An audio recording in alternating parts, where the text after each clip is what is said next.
Audio Jungle. Assalamualaikum warahmatullahi wabarakatuh. Nama saya Elis Widiawati, nomor induk mahasiswa 1908105041. Di sini saya akan menjelaskan mengenai zakat. Zakat berasal dari bentuk kata zakah yang berarti suci, baik, berkah, tumbuh, dan berkembang. Secara terminologis, zakat yang berarti hak yang wajib diambil dari harta yang banyak untuk diberikan kepada kelompok tertentu, yaitu mereka yang berhak mendapatkan sebagian dari harta tersebut. Allah Subhanahu wa Ta'ala berfirman, A'udzubillahi minasyaitonirrajim. Bismillahirrahmanirrahim. Khudz min amwalihim shadaqatan tutahhiruhum wa tuzakkihim biha wa shalli 'alaihim inna sholataka sakanun lahum wallahu sami'un 'alim. Shadaqallahul 'azim. Yang artinya, ambillah zakat dari harta mereka guna membersihkan dan menyucikan mereka, dan berdoalah untuk mereka. Sesungguhnya doamu itu menumbuhkan ketentraman jiwa bagi mereka. Allah Maha Mendengar, Maha Mengetahui. Quran Surat At-Taubah, Surat ke-9 ayat 103. Zakat adalah bagian dari harta yang dikelola seseorang yang harus dikeluarkan jika persyaratan tertentu dipenuhi.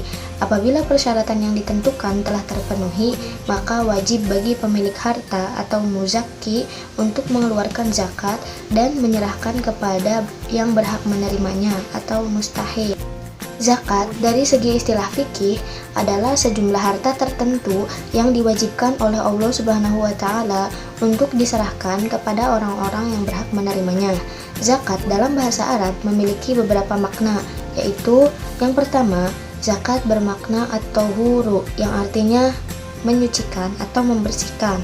Makna ini menegaskan bahwa orang yang selalu menunaikan zakat karena Allah Subhanahu wa Ta'ala dan bukan karena ingin dipuji manusia, Allah akan membersihkan dan menyucikannya, baik harta maupun jiwa. Yang kedua, zakat bermakna al-barakatuh yang artinya berkah. Makna ini bermakna bahwa orang yang selalu menunaikan zakat pada hartanya akan dilimpahkan keberkahan, kemudian keberkahan ini akan berdampak pada keberkahan hidup. Keberkahan ini lahir karena harta yang kita gunakan adalah harta yang suci dan bersih. Yang ketiga, zakat bermakna an-namu yang artinya tumbuh dan berkembang. Makna ini menegaskan bahwa harta yang dizakatkan dengan izin Allah akan selalu tumbuh dan berkembang. Hal ini disebabkan oleh kesucian dan keberkahan harta yang telah ditunaikan kewajiban zakatnya. Yang keempat, zakat bermakna as-salahu yang artinya beres atau keberesan. Bahwa orang-orang yang selalu menunaikan zakatnya, hartanya akan selalu beres dan jauh dari masalah. Zakat terbagi menjadi dua. Yang pertama zakat mal dan yang kedua zakat fitrah. Yang pertama, zakat mal atau zakat harta merupakan bagian dari harta kekayaan seseorang yang wajib dikeluarkan untuk golongan tertentu setelah dimiliki dalam jangka waktu tertentu dan jumlah minimal tertentu. Adapun syarat harta yang terkena kewajiban zakat mal yaitu sebagai berikut. 1. Kepemilikan penuh. 2. Harta halal dan diperoleh secara halal. 3. Harta yang dapat berkembang atau diproduktifkan. 4. Mencukupi nisab. 5. Bebas dari hutang. 6. Mencapai haul. 7. Atau dapat ditunaikan saat panen. Cara menghitung zakat mal. Contohnya, kakek habis panen padi sawah yang pengairannya sulit. Hasil perolehan bersih sebanyak 1.800 kg beras. Hitunglah berapa kilogram zakat yang wajib dikeluarkan kakek. Nah, kita hitungnya yaitu 5% dikali 1.800 kg sama dengan 90 kg. Maka yang harus dikeluarkan adalah 90 kg. Yang kedua, zakat fitrah. Zakat fitrah adalah zakat yang dikeluarkan berdasarkan cacah jiwa untuk membersihkan diri. Adapun syarat wajib zakat fitrah, yang pertama beragama Islam, yang kedua dilaksanakan sesudah terbenam matahari di akhir bulan Ramadan bagi anak yang baru lahir, sesudah terbenam matahari di akhir bulan Ramadan tidak diwajibkan zakat fitrah. Yang ketiga, mempunyai kelebihan harta dari keperluan makanan untuk dirinya sendiri dan keluarganya yang menjadi tanggung jawabnya. Ketentuan waktu mengeluarkan zakat fitrah. Yang pertama, waktu yang diperbolehkan atau mubah yaitu mulai awal Ramadan sampai akhir Ramadan, disebut takjil. Yang kedua, waktu wajib yaitu mulai terbenamnya matahari di penghabisan bulan Ramadan.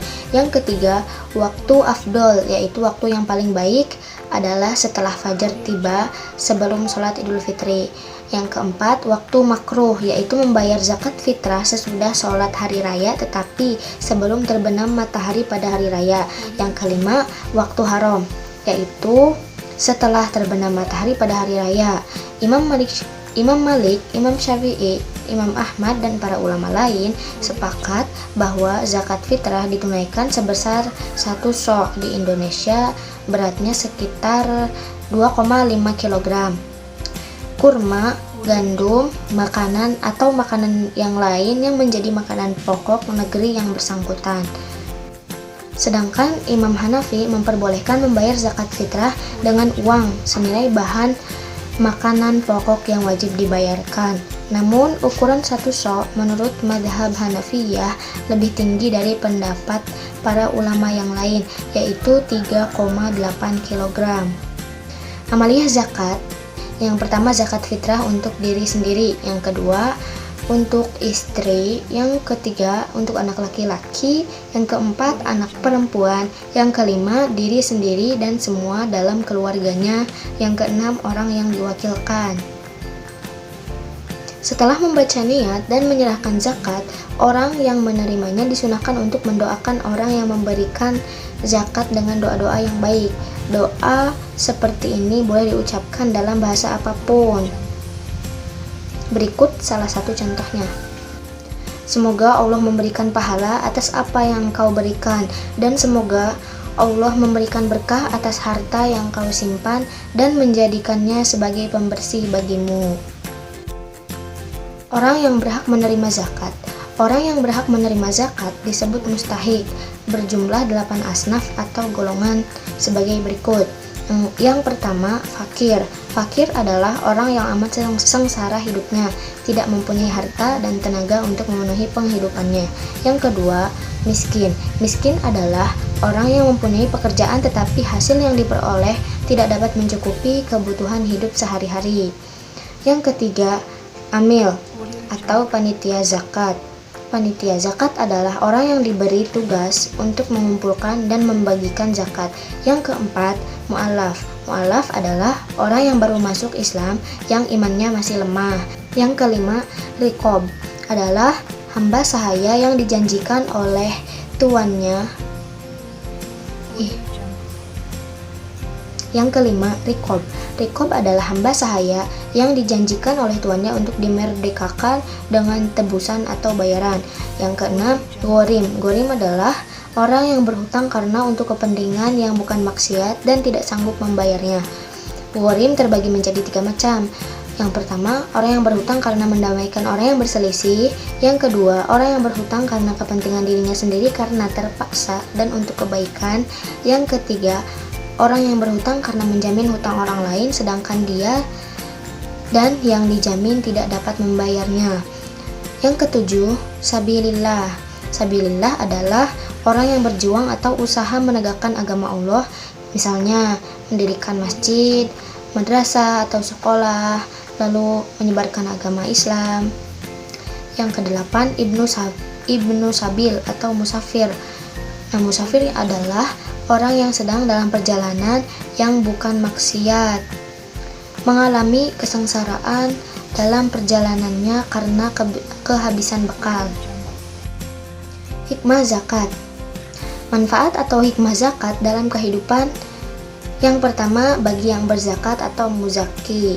Manfaat yang diperoleh bagi orang yang berzakat antara lain Yang pertama, sebagai tanda syukur kepada Allah Subhanahu wa taala, yang kedua, melaksanakan kewajiban agama, yang ketiga, untuk menyucikan harta yang dimiliki, yang keempat, mendidik agar bersifat mulia dan pemurah, yang kelima, membersihkan diri dari sifat kikir dan tamak.